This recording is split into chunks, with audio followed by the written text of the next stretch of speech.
The Grand Hall of the Galactic Council fell silent as the holographic display flickered to life, showing the swirling, purple-tinged clouds of the Void Nebula. 53 species from across the known universe watched as the Council Elder, a tall blue-skinned being, pointed to the massive gas cloud. For the 7th time in our recorded history, we must conclude that establishing communications through the Void Nebula is impossible, the Elder announced, voice echoing through the chamber. The unique radiation patterns disrupt all known transmission methods. We must accept the nebula as a natural barrier to our expansion. In the back of the hall, Commander Tom Fisher of Earth shifted uncomfortably in his seat. Humans were still newcomers to the galactic community, having achieved faster-than-light travel only 30 years ago. The other species often treated them with a mixture of curiosity and dismissal, like clever children who had wandered into an adult conversation. With respect, Tom called out, standing up despite the disapproving glances from the delegates around him.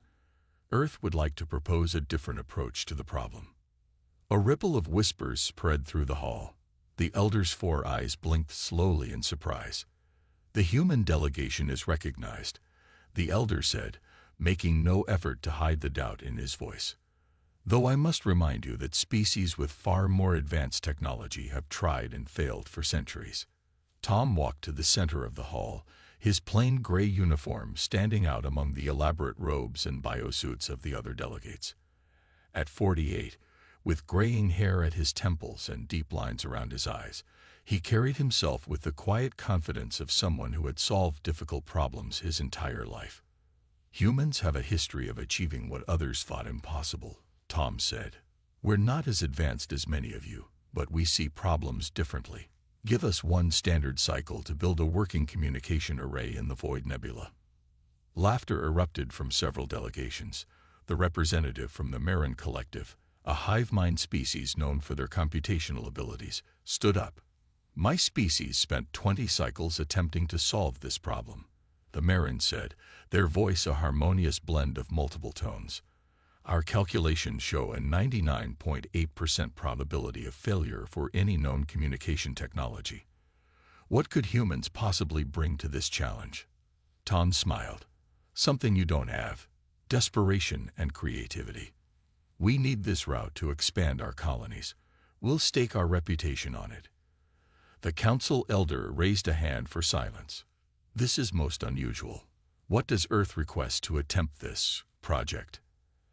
Access to the nebula, non-interference from other species, and if we succeed, Earth gets priority access rights to the new route for 10 cycles, Tom replied. The council chamber erupted in debate. After several minutes, the Elder called for order. Very well. 1 standard cycle, 3 Earth years. If you fail, Earth will contribute double resources to the next official attempt and publicly acknowledge the impossibility of the task. Begin your preparations. As Tom left the chamber, a tall, thin alien with pale green skin fell into step beside him. It was Ben, an Earth nickname for an unpronounceable name, the only member of the reclusive Velen species who regularly worked with humans. That was either very brave or very stupid, Ben said. I cannot decide which. Tom grinned. Maybe both, but I've got someone in mind who might just pull this off. 2 weeks later, Tom stood in a cluttered workshop on the outskirts of New Seattle on Earth. Tools and machine parts covered every surface, and holographic blueprints floated in the air.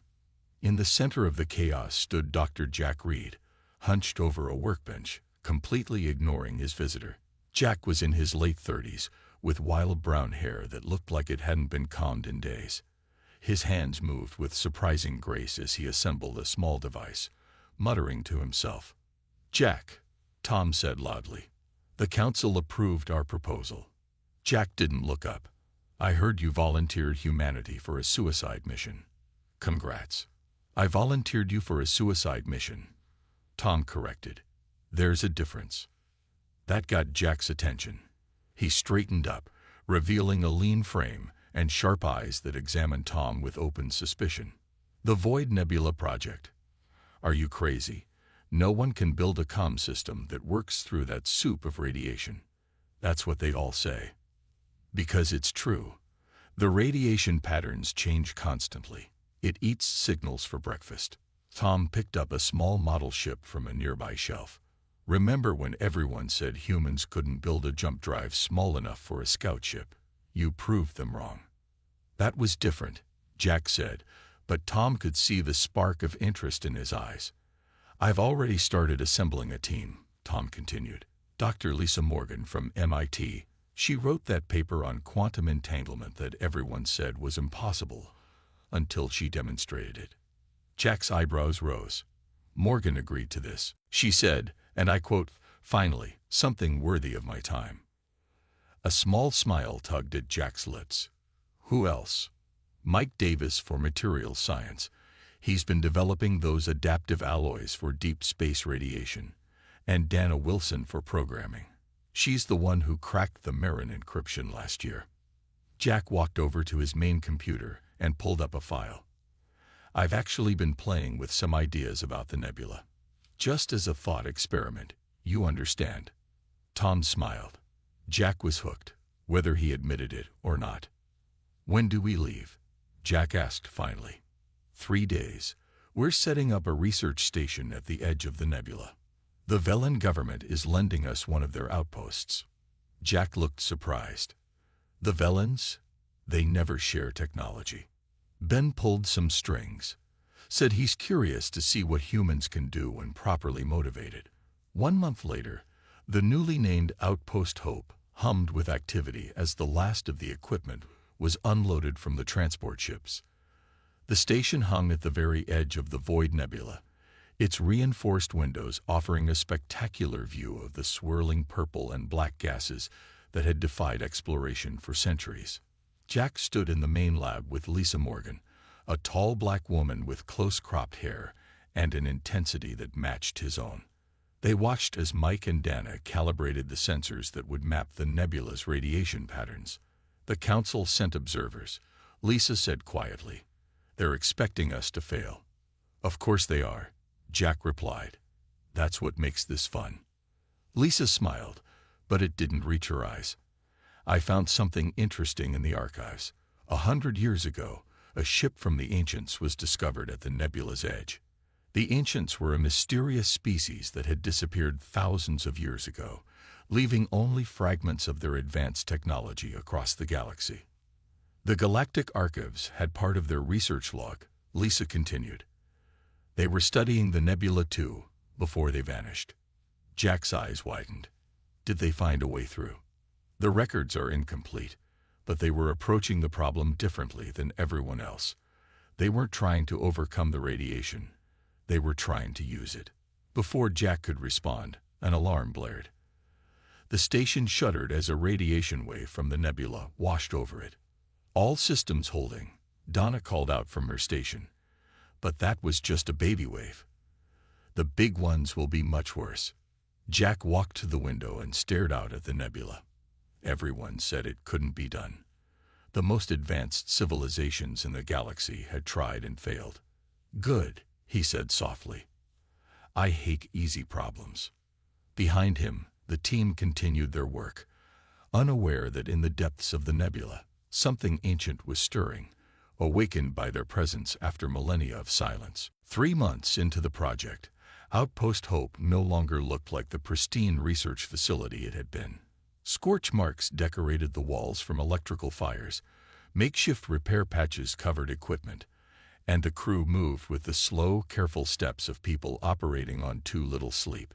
Jack stood before the station's main viewport, staring at the twisted remains of their third prototype floating in space.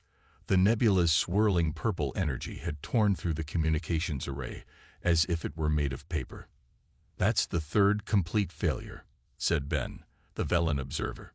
He stood beside Jack, his thin green fingers tapping against his datapad.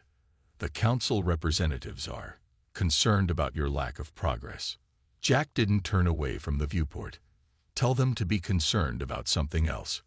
We're working." The Marin delegation is already drafting a report stating that this project is, as predicted, impossible. Good for them, Jack muttered. I hope they use nice paper. Lisa entered the observation deck, her normally neat appearance now disheveled. Dark circles hung under her eyes, but determination still burned in her gaze. Jack, we need to talk about the power flow. I think I see where we went wrong. Ben bowed slightly. I will leave you humans to your work, but remember, time passes quickly. As Ben left, Lisa spread holographic diagrams in the air between them. The radiation spikes are following a pattern we didn't account for. Look here and here. She pointed to 2 points where energy waves had crashed into their prototype. Jack studied the data. So the nebula doesn't just block signals, it actively attacks them. Not attacks. It's more like an immune system. The nebula responds to our transmissions as if they're invaders. Lisa pushed her hair back from her face. We need to rethink our entire approach. The door slid open, and Mike entered with Donna close behind. Mike carried a small device that pulsed with a soft blue light. We've got something, Mike said. His normally cheerful face was serious. I've been experimenting with those ancient material samples we found in the archives. They respond differently to the nebula's radiation. Dana nodded eagerly. We ran a small-scale test. The material doesn't try to block the radiation. It channels it. Jack took the device from Mike's hands, examining it closely. How far did the signal get? Only a few meters, Dana admitted. But it didn't get destroyed. That's progress. A sudden tremor shook the station, causing the lights to flicker.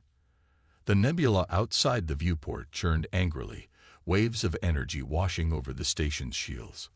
Another radiation storm, Lisa said. The big one we've been tracking. Jack handed the device back to Mike. Let's see what this baby can do in a real storm. Dana, can you set up monitors to track any signal behavior? Dana looked alarmed. You want to test now, during a storm. That's asking for trouble. That's asking for data, Jack corrected. Get it ready. 2 hours later, as the radiation storm reached its peak, the team gathered in the station's protected core. The test device had been secured to the station's exterior, directly facing the nebula. Power at maximum, Donna called out. Transmission beginning in 3, 2, 1. On the screens, they watched as the small device lit up. It pulsed once, twice, then sent a simple binary pattern, the most basic communication signal possible. For a moment, nothing happened. Then the nebula seemed to ripple. A wave of energy, more focused than the random storm patterns, surged toward the device. It's going to fry it, Mike said, resignation in his voice. But instead of destroying the device, the energy wave flowed around it. The monitoring equipment showed the signal continuing, weak but intact, for almost a kilometer into the nebula before fading. It worked, Lisa whispered. Partially, at least. Jack was about to respond when an alarm blared. The main screen shifted to show an approaching ship.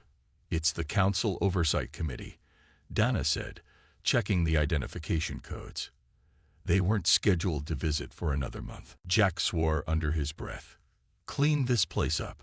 Let's look like we know what we're doing. The meeting room felt too small, with 7 council representatives crowded around the table. The Marin representative, a blue-skinned being with compound eyes, spoke first. We have concerns about the lack of progress. 9 months have passed, nearly 1/3 of your allotted time, with nothing to show. Jack leaned forward. With respect, we've made significant discoveries. We've identified how the nebula responds to conventional signals, and we found materials that can partially withstand the radiation effects. Partial resistance is not a working communication array, said another representative, this one from a species that resembled large, upright lizards. Our analysis suggests you are pursuing a fundamentally flawed approach. Lisa stepped in. We're not trying to fight the nebula anymore. We're learning to work with it. The representatives exchanged skeptical glances. The Marin spoke again.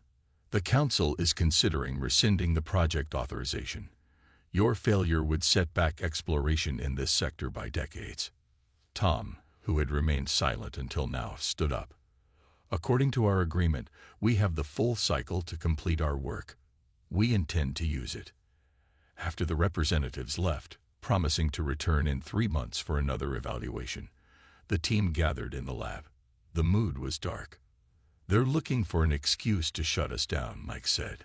Jack nodded. So we don't give them one. We need to show real progress before they come back. Donna, who had been unusually quiet, suddenly straightened in her chair. Wait a minute. During the test, did anyone else notice that secondary energy pattern from the nebula? She pulled up the test data. Look here. After our signal went in, something came back. Jack leaned closer. A reflection of our signal. No, Dana said, excitement growing in her voice. It's different. More complex. Lisa studied the pattern. It almost looks like a response, Jack finished. The nebula didn't just let our signal pass. It answered back. Alex zoomed in on the energy pattern. When visualized as sound waves, the pattern had a distinct rhythm, unlike the chaotic static they'd been recording from the nebula for months. What if, Jack said slowly, what if the nebula isn't just a natural phenomenon? What if it's alive in some way? Or artificial? The ancients, Lisa whispered. Their records mentioned studying the nebula, not just passing through it. What if they created it? The implications hung in the air. If the nebula was designed, either as a living entity or an artificial construct, then they needed to communicate with it, not just through it. We've been trying to shout over it, Jack said, a new energy in his voice. We need to start listening to it instead. As if in response, the nebula outside pulsed with light, its swirling patterns briefly taking on a more organized structure before dissolving back into chaos. I think, Mike said quietly, it's already listening to us. The main laboratory of Outpost Hope had transformed over the past month. Gone were the conventional communication devices and standard equipment.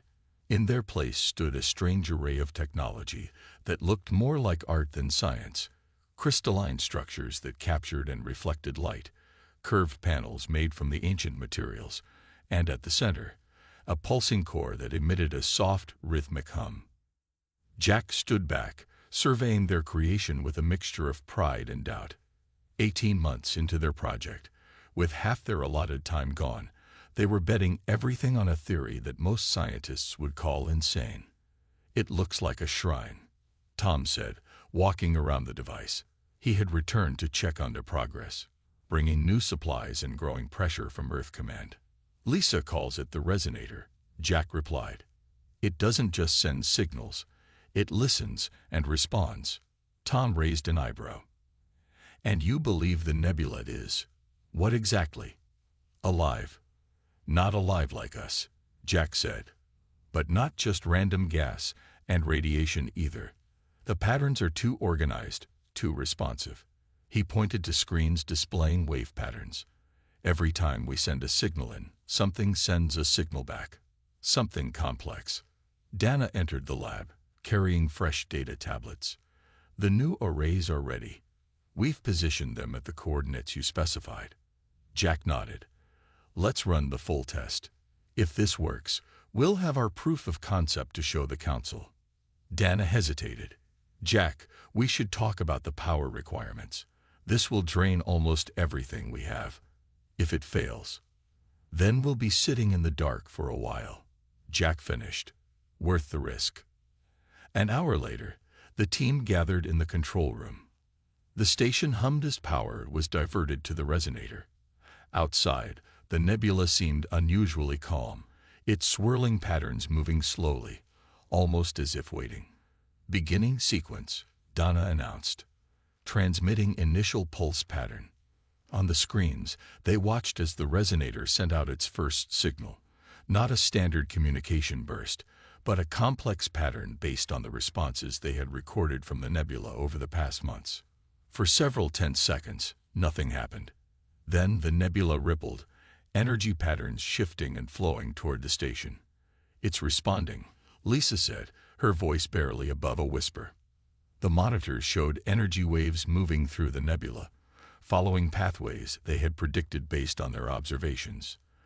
The waves reached their first relay station, a simple device designed to receive the signal and send back a confirmation.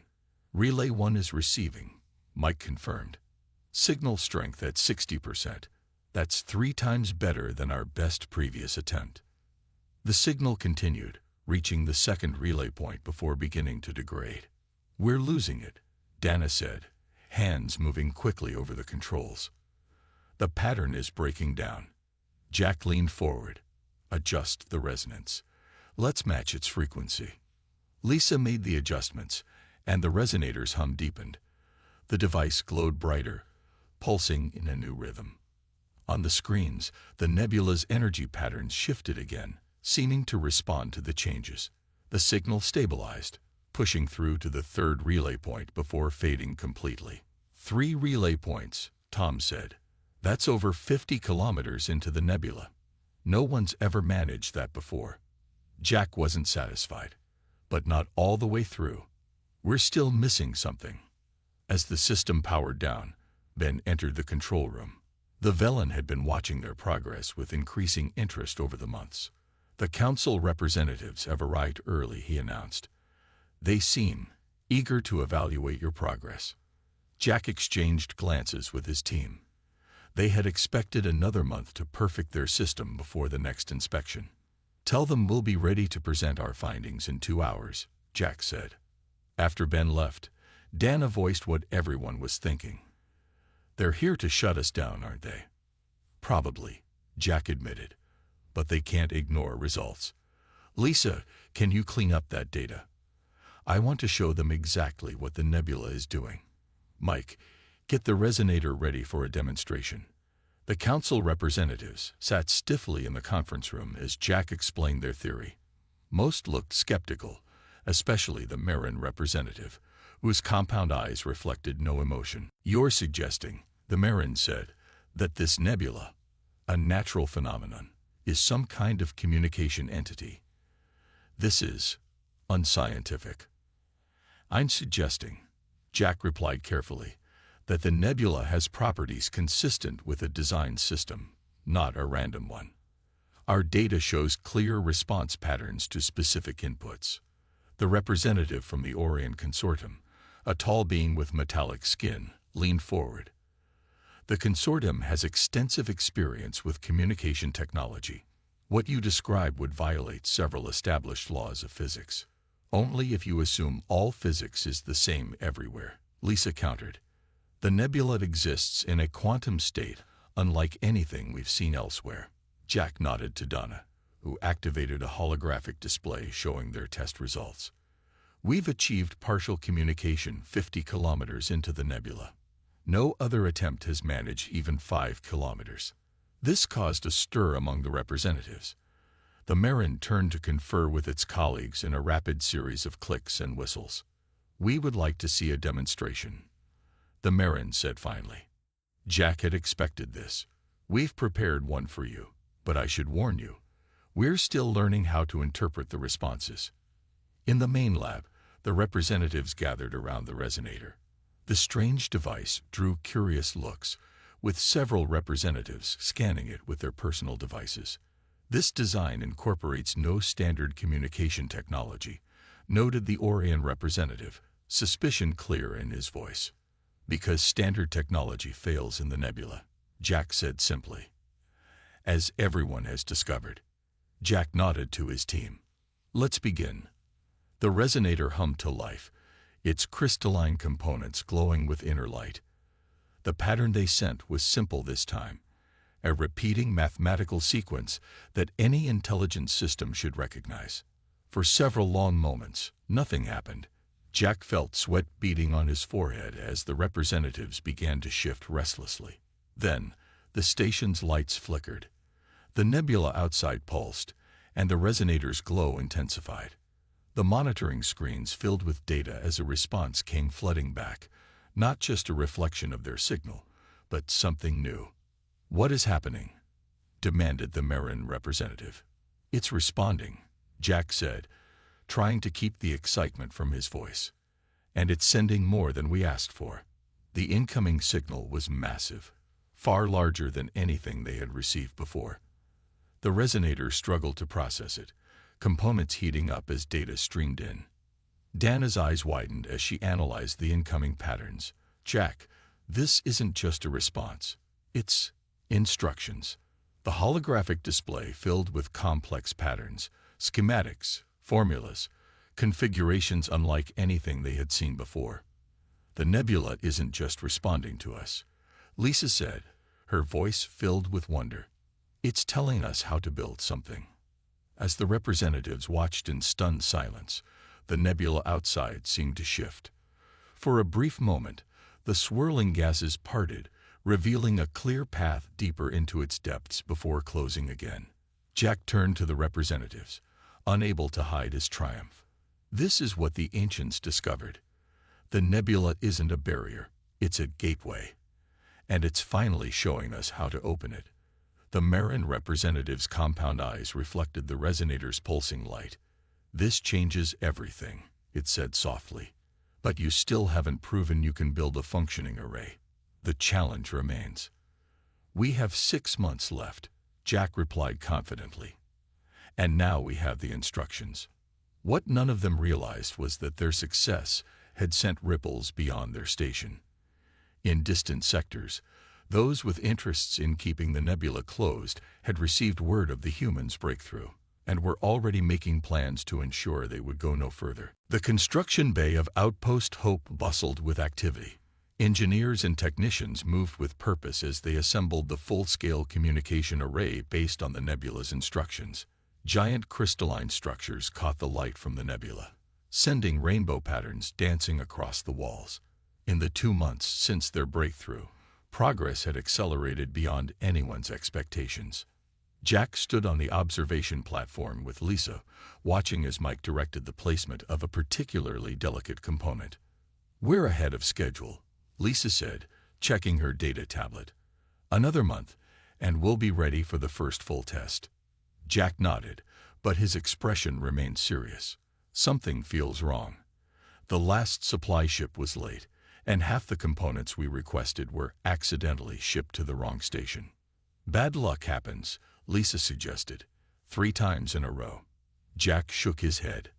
"No, someone doesn't want us to finish this." A loud crash from below interrupted their conversation. One of the main support beams had collapsed, sending technicians scrambling for safety. Alarms blared as emergency systems activated. "Containment breach in Section 4. Dana's voice came over the comm system. "We're losing pressure." Jack and Lisa rushed from the platform, making their way through corridors now filled with flashing emergency lights. They reached the construction bay to find chaos. Equipment damage, the precious crystalline components cracked, and worst of all, Mike trapped under a fallen beam, blood pooling beneath him. "Get the medical team here now," Jack shouted, dropping to his knees beside Mike. "Hold on, buddy. We've got you." Mike's face was pale, his breathing shallow. "The beam. It shouldn't have failed. I checked it myself yesterday." Emergency medical staff arrived, carefully freeing Mike from the debris and rushing him to the medical bay. Jack remained in the construction area, examining the fallen beam with growing anger. "This wasn't an accident," he said to Lisa, pointing to a clean cut in the metal. "Someone sabotaged it." Dana approached, her face grim. "The damage is extensive. We've lost at least 3 weeks of work. And the core crystalline matrix is cracked. We'll need a replacement, which will take another month to fabricate," Lisa added, the implications clear in her voice. With their deadline rapidly approaching, every delay pushed them closer to failure.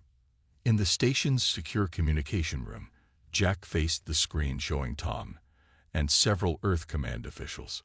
"We have proof of sabotage," Jack said, sending the evidence they had gathered. The beam was cut with a molecular disruptor, very advanced technology. Tom's expression was grim. "The Orion Consortium has been lobbying hard against your project. They control most of the current communication networks in the quadrant. If you succeed, They lose their monopoly, Jack finished. How's Mike? Tom asked. Stable, but he won't be able to work for at least a month. We've lost our best materials expert when we need him most. One of the command officials leaned forward. We can send replacements for the damaged components, but it will take time. The question is, can you still complete this before the deadline?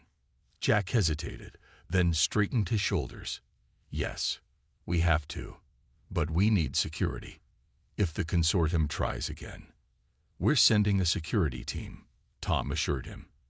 And I'm coming back out there myself. This project is too important to fail now. 3 weeks later, the construction bay was back in operation.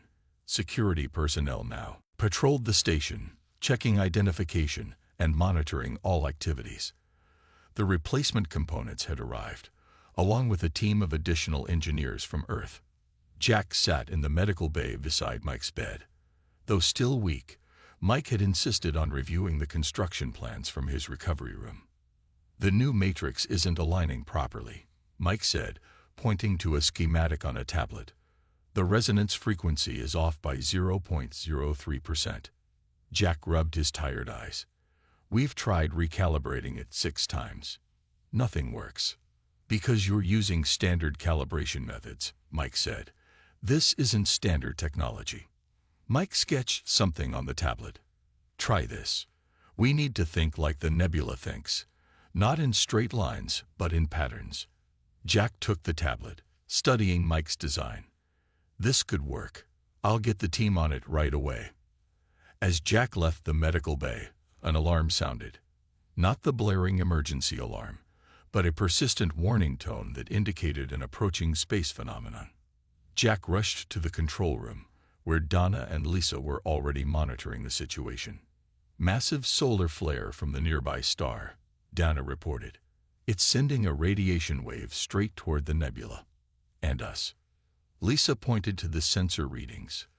The nebula's already reacting. Its energy patterns are shifting. This could disrupt everything we've built. Jack studied the data. How long do we have? The wave will hit us in about 6 hours, Dana said. Station shields should protect us, but the external array components will be fried, Jack finished, unless we can protect them somehow. Tom joined them, having arrived with the security team the previous week. Can we bring the components inside? Jack shook his head. There's not enough time to disassemble everything, and some components are too delicate to move now that they're aligned.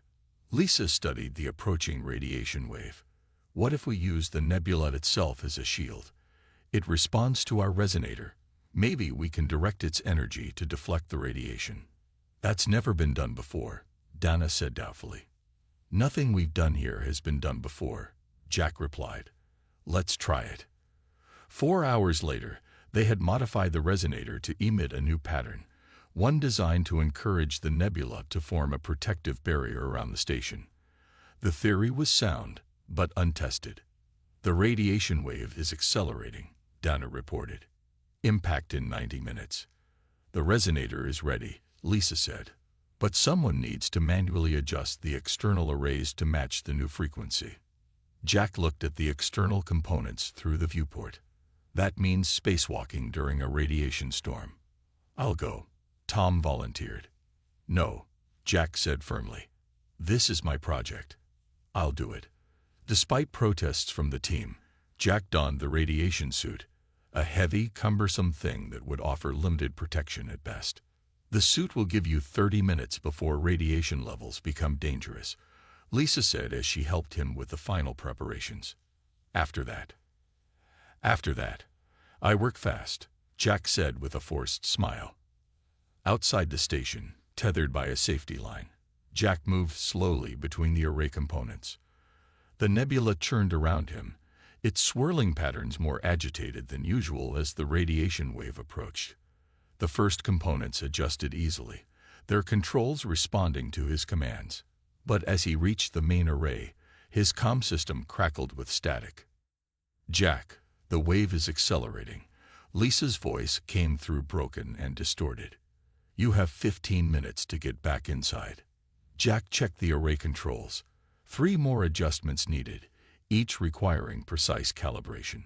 He worked methodically, ignoring the increasing radiation warnings in his suit. When the final adjustment was complete, Jack turned back toward the airlock. That's when he saw it, a tear in his suit's left arm, exposing his skin to the increasing radiation. "Jack, get inside now." Dana's voice came urgently over the comm. "Radiation levels are spiking." Jack pushed off toward the airlock, his movements growing sluggish as the radiation began to affect him. Through his helmet, he could see the nebula's energy patterns shifting, forming a swirling barrier between the station and the approaching wave. As Jack reached the airlock, the full force of the radiation wave hit. The nebula's protective barrier glowed brilliant purple, absorbing the impact. Inside his failing suit, Jack smiled weakly as darkness closed in. Their crazy theory had worked. The nebula had protected them. But at what cost? The medical bay of Outpost Hope was quiet except for the steady beep of monitoring equipment. Jack lay unconscious, his body fighting the effects of severe radiation exposure. Around his bed stood his team. Lisa with red-rimmed eyes, Dana clutching a data tablet like a shield, and Mike in a hover chair, still recovering from his own injuries. "The doctors say he'll pull through," Tom said, entering the room. "But he'll need specialized treatment back on Earth." "We can't send him back now," Lisa protested. "We only have 3 weeks until the deadline." Tom's expression was grim.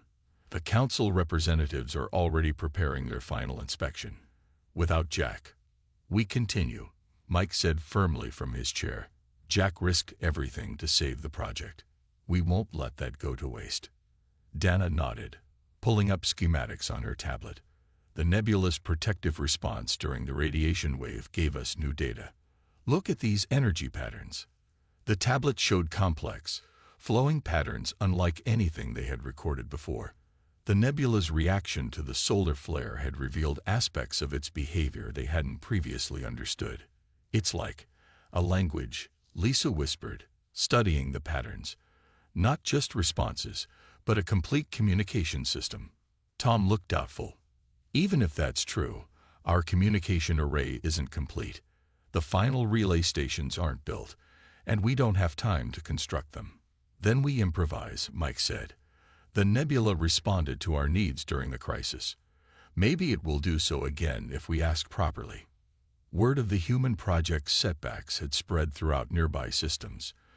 Despite attempts to keep the sabotage quiet, rumors circulated. Many dismissed the humans' efforts as doomed, but others watched with growing interest. In the station's communication center, an unexpected message arrived.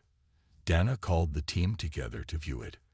"We've received transmissions from 15 human colonies across 3 sectors," she announced, bringing up the messages on the main screen. "They're all offering help." The messages showed human ships of all sizes, from small personal vessels to large transport craft, volunteering to assist with the project. Some were mining vessels with raw materials, others were research ships with specialized equipment. "They want to serve as mobile relay points," Dana explained. "With enough ships positioned through the nebula, we wouldn't need fixed relay stations." Tom frowned. "That's never been attempted. The ships would need to maintain perfect positions while exposed to the nebula's radiation." "They know the risks," Lisa said, reading through the messages. "They're coming anyway." Over the next 2 weeks, human ships arrived at the edge of the nebula. Each was fitted with components built according to the specifications derived from the nebula's instructions. The station buzzed with activity as engineers and volunteers worked around the clock. In the medical bay, Jack regained consciousness long enough to be briefed on the plan. "It's crazy," he said weakly, a ghost of his old smile appearing. "Exactly the kind of crazy I would have suggested." Mike wheeled his chair closer to Jack's bed. "The nebula's been quieter since you were injured, almost like it's waiting." Jack nodded slowly. "It knows we're trying to communicate. Wake me when it's time for the test." On the day before the council's deadline, the final preparations were complete. 23 human ships had positioned themselves in a complex pattern extending deep into the nebula, each carrying a piece of the communication technology. On the station, the main array hummed with energy, the crystalline components glowing softly. In the control room, tension was palpable. Council representatives had arrived early, gathering to witness what most still believed would be a failure. The Marin representative stood with Ben, the Velen observer, both watching the proceedings with unreadable expressions. Jack had insisted on being present, supported by a medical exoframe that kept him upright. His face was pale, but determination burned in his eyes. "Begin the sequence," he ordered. Dana activated the resonator, which pulsed with light. The patterns they had learned from the nebula flowed from the device, more complex and nuanced than anything they had tried before. On the screens, they watched as the signal reached the first ship. The vessel's smaller resonator captured the signal, amplified it, and sent it deeper into the nebula. Ship after ship repeated the process, creating a chain of communication that pushed further than any previous attempt. Signal holding at 60% strength, Lisa reported, her voice tight with concentration. Approaching the halfway point, the nebula's swirling patterns changed as the signal progressed, energy flows shifting to follow the path created by the ships. The council representatives murmured among themselves, even the skeptics unable to deny what they were seeing. "We're losing coherence at relay point 15, Donna warned. "The pattern is degrading." Jack stepped forward, leaning heavily on his support frame. "Adjust to frequency pattern delta. Let the nebula guide the signal." As the adjustments were made, the signal stabilized, then strengthened. The remaining ships picked it up, continuing the chain. "Final relay point reached," Lisa announced, disbelief in her voice. "Signal strength at 42%. That's enough." The entire room held its breath as they waited to see if anything would come back from the other side of the nebula, a region of space that had been isolated for millennia. Seconds stretched into a minute, then 2. "No response," the Marin representative said finally. While impressive, this demonstration, a sudden burst of energy from the nebula, cut off the Marin's words. The station's systems flared as data began streaming in, not just from the other side of the nebula, but from within it. "We're receiving multiple signals," Dana said, her fingers flying over the controls. "Not just our test signal.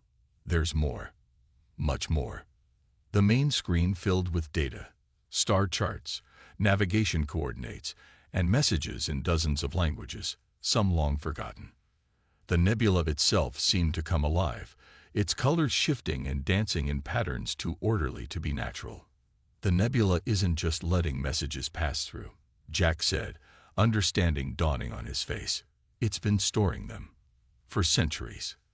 The Marin representative stepped forward, compound eyes fixed on the screen. "These messages, some are from species that disappeared thousands of years ago. The ancients built this," Lisa said softly, "not as a barrier, but as an archive, a library of knowledge protected from the outside universe." As they watched, the nebula's patterns formed a clear pathway through its center, a stable corridor that had not existed before. The human ships reported that the radiation levels along this path had dropped to safe levels. "It wasn't that no one could build a communication system," Jack said, turning to face the council representatives. "It was that no one had properly asked permission to enter." The Orion representative, who had been silent until now, stepped forward. "This changes the balance of power across the quadrant. Communication networks, trade routes, access to this ancient knowledge will be shared," Tom said firmly. "That was always our intention." Ben, the Velen observer, approached Jack. "My species has studied the nebula for centuries, yet we never thought to simply listen to it. Humans have achieved something truly remarkable here." Outside the viewport, the nebula glowed with new light, its swirling gases forming patterns that seemed almost joyful. The silence that had filled this region of space for millennia had been broken at last. Jack smiled weakly, exhaustion catching up with him. We just did what humans always do when told something's impossible. And what is that? Asked the Marin representative. We try anyway, Jack replied. Because the most important discoveries come when you refuse to accept limitations. As medical staff helped Jack back to the medical bay, the nebula pulsed one final time, sending a clear message through their system. Dana translated it, her voice filled with wonder. Welcome, friends. We have been waiting a long time. The silence was truly ruined now, replaced by the voices of the past and the promise of a future where the impossible was simply another challenge for human ingenuity to overcome.